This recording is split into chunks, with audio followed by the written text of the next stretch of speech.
Hello students, welcome back to my channel A2 classes. इस video में आपका बहुत बहुत स्वागत है और इस वीडियो में हम हाजिर हैं आपके सामने एक नया टॉपिक लेकर, जो कि आपकी यूपी बोर्ड की परीक्षा की दृष्टि से बहुत ज़्यादा इम्पॉर्टेंट है। आपको इस वीडियो को पूरा देखना है।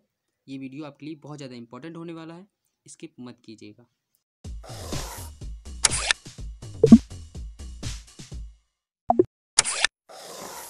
तो आपसे प्रश्न इस प्रकार पूछा जाएगा कि हास्य रस की परिभाषा उदाहरण सहित लिखिए। तो इसमें आपको पहले परिभाषा लिखनी है, उसके बाद उदाहरण लिखना है, फिर उसका स्पष्टीकरण देखना है। ठीक है, तो मैंने परिभाषा कुछ इस प्रकार लिखी है। परिभाषा है कि हास्य रस का स्थायी भाव हास होता है। ठीक है, जितने भी रस हैं उन सबके अलग अलग स्थायी भाव होते हैं। तो हास्य रस जो है इसका स्थायी भाव हास होता है। ठीक है, इसका स्थायी भाव हास है और किसी व्यक्ति के विकृत रूप, आकार, वेशभूषा आदि को देखकर हृदय में जो विनोद का भाव उत्पन्न होता है वही हास कहलाता है। और यही हास नामक स्थायी भाव, ठीक है, यही हास नामक स्थायी भाव जब विभाव, अनुभाव और संचारी भावों से पुष्ट होता है तब हास रस की निष्पत्ति होती है। ये रही इसकी डेफिनेशन, यानी कि जो हास रस का स्थायी भाव हास होता है और जब यह हास नामक स्थायी भाव विभाव, अनुभाव और संचारी भाव से पुष्ट हो जाता है तब हास रस की निष्पत्ति होती है। अब इसका उदाहरण देख लेते हैं। इसका उदाहरण बहुत ही मज़ेदार है।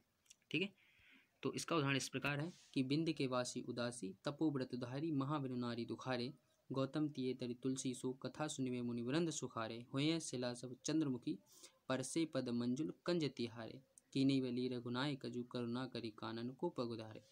ठीक है, तो ये रहा इसका एग्जाम्पल। आपको दो एक बार लिख के प्रैक्टिस कर लेनी है, आपको याद हो जाएगा। जैसे कि मुझे भी ये पूरा कंटेस्ट कर लिया था मैंने।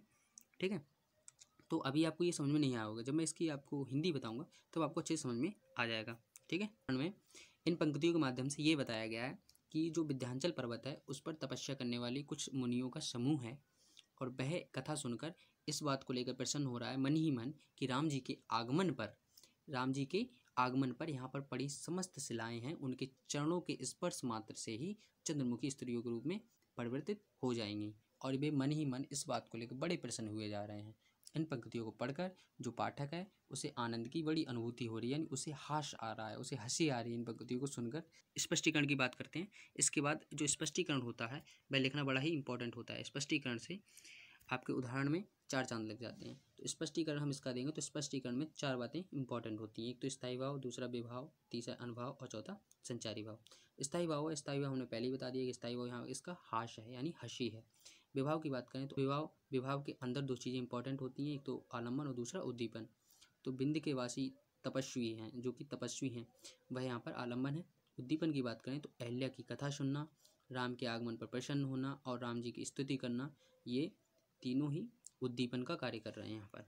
अगर अनुभव की बात करें तो अनुभव ये हंसना है। ठीक है, विभाव के पश्चात जो भी प्रतिक्रिया होती है उसे हम अनुभव कहते हैं और यहाँ पर अनुभव जो है वह हंसना है।